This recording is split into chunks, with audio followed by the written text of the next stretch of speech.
2026 1 ফেব্ৰুৱাৰী তাৰিখে আমাৰ ভাৰত চৰকাৰৰ মাননীয় বিত্তমন্ত্ৰী নিৰ্মলা সীতাৰমণ ডাঙৰীয়ানীয়ে কেন্দ্ৰীয় বাজেট তেখেতে উপস্থাপন কৰে আৰু এই বাজেটৰ যোগেদি মাননীয় প্ৰধানমন্ত্ৰী নৰেন্দ্ৰ মোদী ডাঙৰীয়াৰ নেতৃত্বত আজি ভাৰতবৰ্ষই 2047 বাবে যিটো লক্ষ্য স্থিৰ কৰিছে সেই লক্ষ্যত উপনীত হোৱাৰ নিমিত্তে এই বাজেটে এক্সপ্ৰেছ ৰোড ইতিমধ্যে স্পষ্ট কৰি দিছে কাৰণ একবিংশ শতিকাৰ এইটো সেকেন্ড কোৱাৰ্টাৰ অৰ্থাৎ 2025 পাছত 2026 আৰম্ভ হ'ল 2026 পৰা 2050 অৰ্থাৎ এটা শতিকাৰ প্ৰথম কোৱাৰ্টাৰ আৰু এইটো সেকেন্ড কোৱাৰ্টাৰ প্ৰথম বাজেট আৰু এই বাজেটৰ যোগেদি 140 কোটি ভাৰতীয় নাগৰিকৰ আশা আকাংক্ষাক পূৰ্ণ কৰাৰ ক্ষেত্ৰত এই বাজেটে স্পষ্টভাৱে আজি দৃষ্টিভংগী দাঙি ধৰিছে আৰু এই বাজেটৰ ক্ষেত্ৰত আৰু এটা লক্ষণীয় দিশ যে এগৰাকী মহিলা বিত্তমন্ত্ৰীয়ে একে লেঠাৰিয়ে 9 বাৰকৈ কেন্দ্ৰীয় বাজেট উপস্থাপন কৰাটো ভাৰতবৰ্ষৰ গণতন্ত্ৰত এটা নতুন ইতিহাস ৰচনা কৰা হৈছে আৰু এগৰাকী নাৰীয়ে এই বাজেট মৰ্যাদা সহকাৰে উপস্থাপন কৰি আজি এই কথাটো প্ৰতিপন্ন কৰিছে যে নাৰী শক্তি কেনেধৰণে আজি ভাৰতবৰ্ষৰ বিকাশ যাত্ৰাত অগ্ৰণী ভূমিকা পালন কৰিছে আৰু এই বাজেটৰ যোগেদি এই কথাটোও স্পষ্ট হৈছে যে আমাৰ যিটো ষ্টেবল গভৰ্ণমেণ্ট আৰু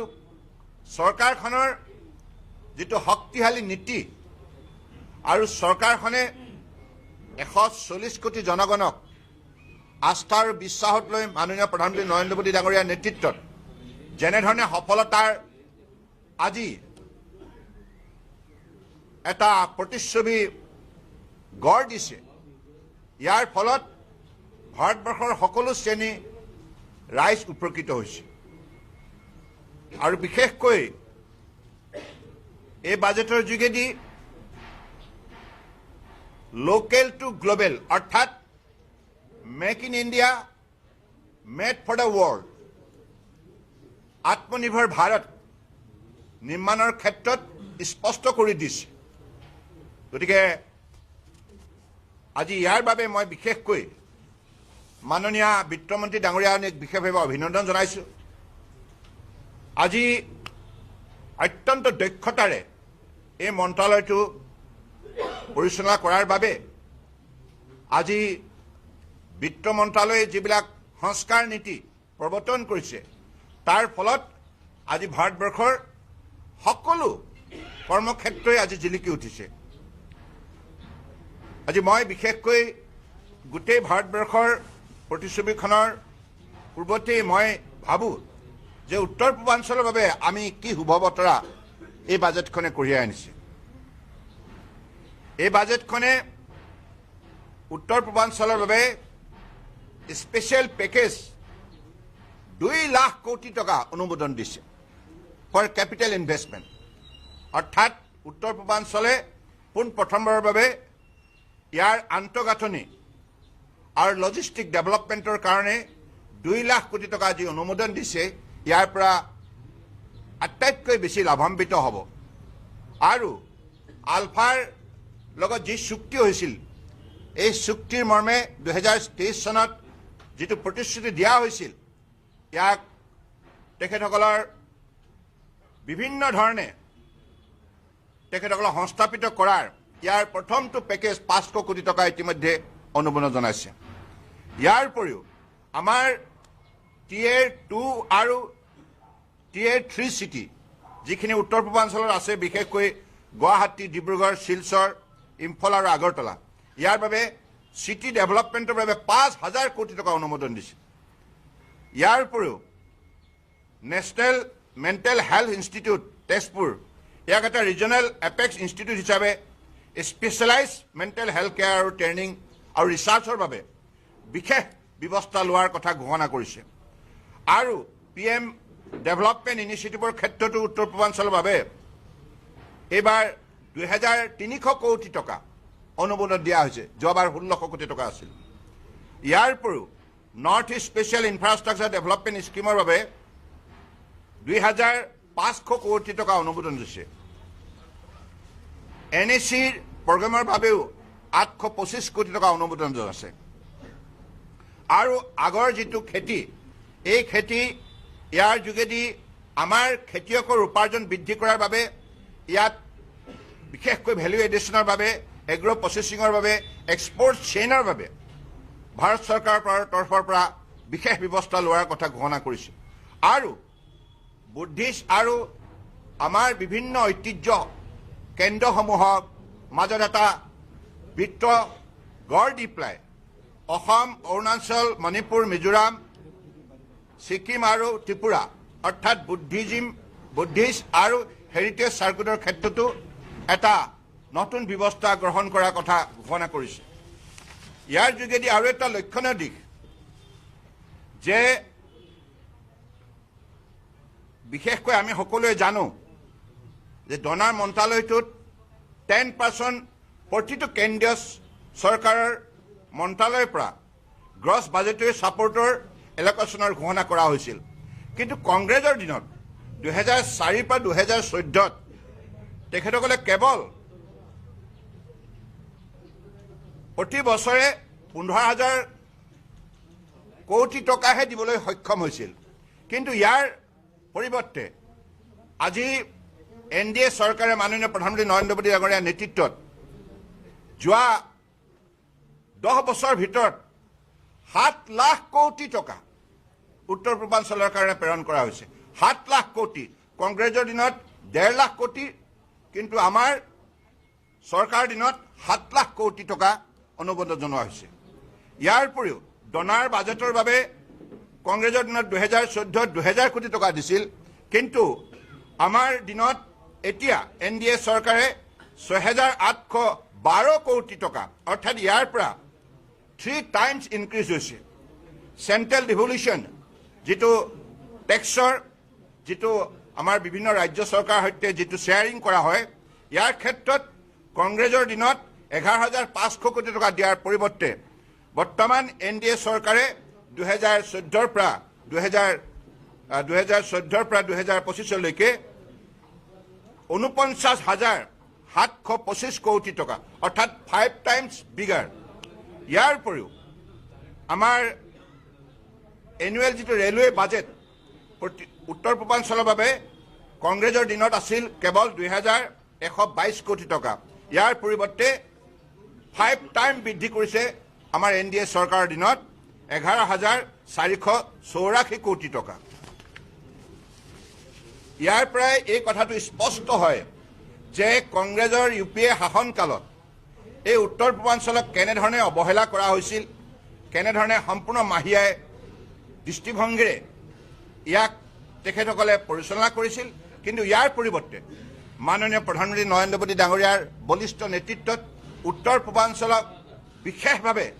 আজি 11 বছৰে সহযোগিতা আগবঢ়োৱাৰ বাবে উত্তৰ পূৰ্বাঞ্চলৰ প্ৰতিখন ৰাজ্যই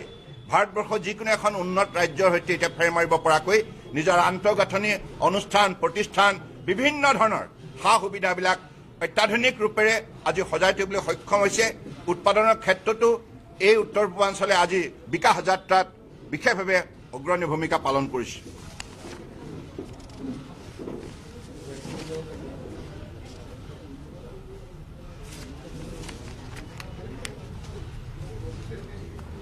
পৰম শ্ৰদ্ধাৰ সাংবাদিক বন্ধুসকল,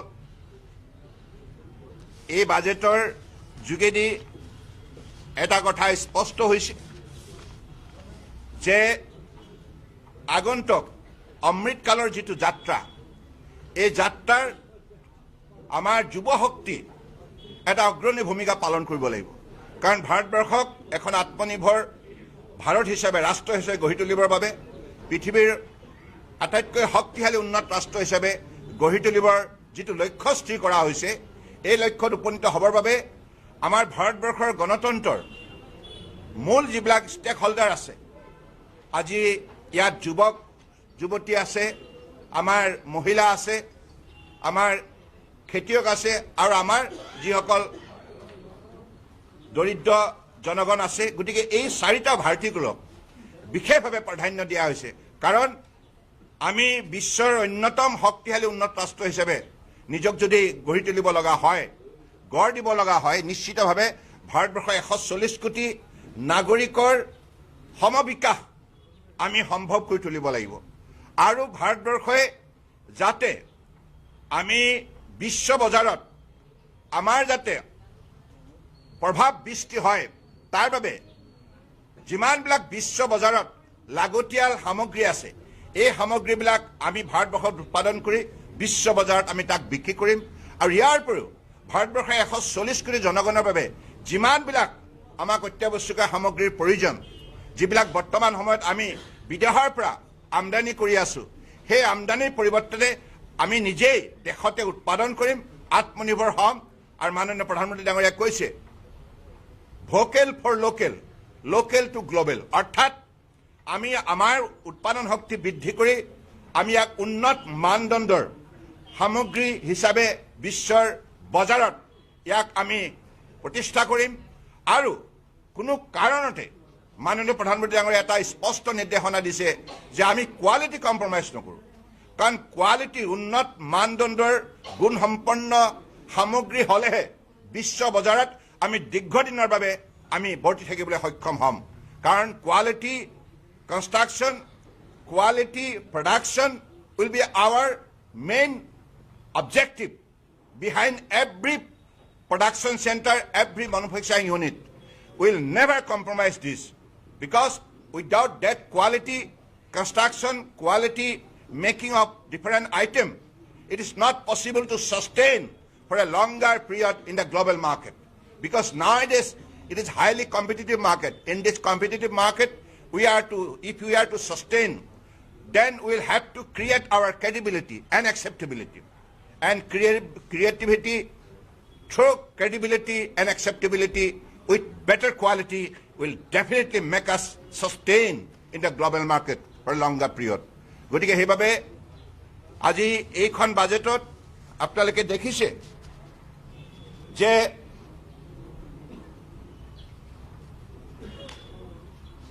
আমাৰ যিটো ৰিফৰ্ম এক্সপ্ৰেছৰ যোগেদি যিটো ৰোড মেপ প্ৰস্তুত কৰা হৈছে অৰ্থাৎ আমাৰ ৰোড মেপটো স্পষ্ট আমি কলৈকে যাম আমি এইখন বাজেটৰ যোগেদি আমি যাম 2047লৈকে 2047ত আমি কেনেদৰে আমাৰ পৰিচয় আমি নিৰ্মাণ কৰিম বিশ্বৰ বুকুত আমাৰ পৰিচয় কি হ'ব আমাৰ পৰিচয় হ'ব আত্মনিৰ্ভৰ Bharat develop India develop Bharat বিকশিত ভাৰত গতিকে সেই আমাৰ পজিশন বা আমাৰ সেই স্থানটো আমি নিশ্চিত কৰিবৰ বাবে আজি এই যেটো ৰিফৰ্ম এক্সপ্ৰেছৰ যোগেদি আমি ৰোড মেপ নিৰ্মাণ কৰাৰ যেটো পৰিকল্পনা এই বাজেটৰ যোগেদি সেই কথাটো স্পষ্ট হৈছে আৰু এতিয়ালৈকে 350টা ৰিফৰ্মছ মাননীয় প্ৰধানমন্ত্ৰী ডাঙৰীয়াৰ বলিষ্ঠ নেতৃত্বত সম্ভৱ হৈছে গতিকে এই সংস্কাৰ নীতিৰ অবিহনে আজি ভাৰতবৰ্ষৰে বিকাশ যাত্ৰাত আজি অগ্ৰণী ভূমিকা বা বিকাশ যাত্ৰাত সফলতা অৰ্জন কৰিব নোৱাৰিলে হয় গতিকে সেইকাৰণে সংস্কাৰ নীতি ইয়াত প্ৰৱৰ্তন কৰা হৈছে আপুনি পলিচি প্ৰগ্ৰাম ইনিচিয়েটিভ এইবিলাকৰ যোগেদি আজি যেনেধৰণে গুড গভৰ্নেন্স ট্ৰান্সপাৰেন্সি একাউণ্টেবিলিটি আৰু timely implementation with quality implementation এই সকলোবিলাক ৰিফৰ্মছৰ যোগেদি সম্ভৱ হৈছে সেইকাৰণে মাননীয় প্ৰধানমন্ত্ৰী ডাঙৰীয়াই কৈছে ৰিফৰ্ম পাৰফৰ্ম ট্ৰান্সফৰ্ম অৰ্থাৎ সংস্কাৰ নীতি ল'বই লাগিব কাৰণ পুৰণা ব্ৰিটিছে প্ৰণয়ন কৰা আইনবিলাকৰ যোগেদি যদি আমি দেশ পৰিচালনা কৰাৰ ক্ষেত্ৰত উদ্যোগ লওঁ তেতিয়া কংগ্ৰেছৰ অৱস্থাই হ'ব গতিকে সেইকাৰণে কংগ্ৰেছে তেখেতসকলৰ শাসন কালত কোনো দিনেই এই সংস্কাৰ নীতি প্ৰৱৰ্তন কৰিব নোৱাৰিলে নতুন চিন্তাৰে এখন ৰাষ্ট্ৰক কেনেধৰণে বিশ্বৰ বুকুত শক্তিশালী ৰূপত উপস্থাপন কৰিব পাৰি আগুৱাই নিব পাৰি আৰু ভাৰতবৰ্ষৰ বুকুত যিমান সম্পদ সম্ভাৱনা শক্তি আছে এই সম্পদ সম্ভাৱনা শক্তিক আধুনিক ধ্যান ধাৰণাৰে কেনেধৰণে আমি ইয়াৰ যোগেদি ইয়াক সদ্ব্যৱহাৰ কৰি আমি বিশ্বৰ বুকুত নিজৰ শ্ৰেষ্ঠতা প্ৰমাণ কৰিব পাৰোঁ এই কথাবিলাক কংগ্ৰেছৰ শাসনকালত তেখেতসকলৰ প্ৰধানমন্ত্ৰীসকলে কোনোদিন ভাবিব পৰা নাছিল কিন্তু মাননীয় প্ৰধানমন্ত্ৰী নৰেন্দ্ৰ মোদী ডাঙৰীয়া দূৰদৰ্শী নেতৃত্বত তেখেতৰ সততা নিষ্ঠা সঠিক নীতি পৰিকল্পনাৰ ফলত আজি গোটেই ভাৰতবৰ্ষই এটা নতুন শক্তি আয়ত্ত কৰিবলৈ সক্ষম হৈছে আত্মবিশ্বাসেৰে প্ৰতিজন ভাৰতীয় নাগৰিকে উদ্বুদ্ধ হৈছে আৰু ফলত এই বিকাশ যাত্ৰাত সকলোৱে অংশগ্ৰহণ কৰিছে তাৰ ফলত যোৱা 11 বছৰতে মাননীয় প্ৰধানমন্ত্ৰী নৰেন্দ্ৰ মোদী ডাঙৰীয়াৰ নেতৃত্বত আজি ভাৰতবৰ্ষই বিশ্বৰ চতুৰ্থ শ্ৰেষ্ঠ অৰ্থনীতি হিচাপে নিজক প্ৰতিষ্ঠা কৰিছে আৰু 2029 ভিতৰত তৃতীয় বৃহৎ অৰ্থনীতি হিচাপে ভাৰতবৰ্ষই স্বীকৃতি বুটলিবলৈ সক্ষম হ'ব অৰ্থাৎ প্ৰতিটো এনাউন্সমেণ্ট প্ৰতিটো পৰিকল্পনা প্ৰতিটো পদক্ষেপ আজি ইমান সুস্পষ্ট গতিকে প্ৰতিটো পদক্ষেপৰ এটা নিৰ্দিষ্ট লক্ষ্য লৈ পেলাই আজি মাননীয় প্ৰধানমন্ত্ৰী ডাঙৰীয়াই গোটেই ভাৰতবৰ্ষক সবকা সাথ সবকা বিকাশ নীতিৰে ঐক্যবদ্ধ কৰি আজি যেনেধৰণে উন্নয়নৰ যাত্ৰাত আগুৱাই নিছে তাৰ ফলত বিভিন্ন ধৰণৰ পৰিৱৰ্তন আপোনালোকে দেখিবলৈ সক্ষম হৈছে আৰু একবিংশ শতিকাত যিহেতুকে ভাৰতবৰ্ষই বিশ্বশ্ৰেষ্ঠ উন্নত ৰাষ্ট্ৰ হিচাপে নিজৰ পৰিচয় বুটলিবৰ বাবে অত্যন্ত আত্মবিশ্বাসেৰে আজি অগ্ৰগতি লাভ কৰিছে আৰু সেইবাবে আগন্তুক দিনত আমাৰ ৰাষ্ট্ৰৰ নিৰ্মাণৰ ক্ষেত্ৰত যুৱ শক্তিয়ে আৰু মহিলা শক্তিয়ে এটা অগ্ৰণী ভূমিকা পালন কৰিব লাগিব সেইকাৰণে মহিলাসকলৰ আয় বৃদ্ধি কৰাৰ লগে লগে মহিলাসকলৰ সবলীকৰণৰ ক্ষেত্ৰতো বিশেষ এইখন বাজেটে প্ৰাধান্য দিছে আৰু সমান্তৰালভাৱে যুৱ শক্তিক উদগনি দিবৰ বাবেও বিভিন্ন ধৰণৰ এই বাজেটৰ যোগেদি পৰিকল্পনা হাতত লোৱা হৈছে আৰু ইয়াৰ উপৰিও যাতে ভাৰতবৰ্ষৰ বুকুত কোনো এটা পৰিয়াল দৰিদ্ৰ সীমাৰেখাৰ তলত থাকিব নালাগে তাৰ বাবেও এই বাজেটে সুস্পষ্ট লক্ষ্য স্থিৰ কৰি দিছে আৰু খেতিয়কৰ উপাৰ্জন দুগুণ তিনিগুণ বৃদ্ধি কৰাৰ বাবে খেতিয়কসকলক স্বাৱলম্বী কৰাৰ ক্ষেত্ৰত এইখন বাজেটে স্পষ্টভাৱে বহু সুবিধা প্ৰদান কৰিছে গতিকে মই আশা ৰাখিম যে মাননীয় সাংবাদিক বন্ধুসকল আজি উত্তৰ পূৰ্বাঞ্চলৰ বাবে বিশেষকৈ এইখন বাজেটে যিমানবিলাক আমাক সুবিধা প্ৰদান কৰিছে এই সুবিধাবিলাক প্ৰতিখন ৰাজ্যই নিশ্চিতভাৱে সঠিকভাৱে ইয়াক যদি ব্যৱহাৰ কৰে আগন্তুক দিনত এই উন্নয়নৰ যাত্ৰাত উত্তৰ পূৰ্বাঞ্চলেও ভাৰতবৰ্ষৰ বুকুত এটা উল্লেখযোগ্য ভূমিকা পালন কৰিবলৈ সক্ষম হ'ব গতিকে মই আশা ৰাখিম সাংবাদিক বন্ধুসকল এই কথাবিলাক যাতে বাৰ্তাটো যাতে তৃণমূল পৰ্যায়লৈকে আপোনালোকে কঢ়িয়াই লৈ যায়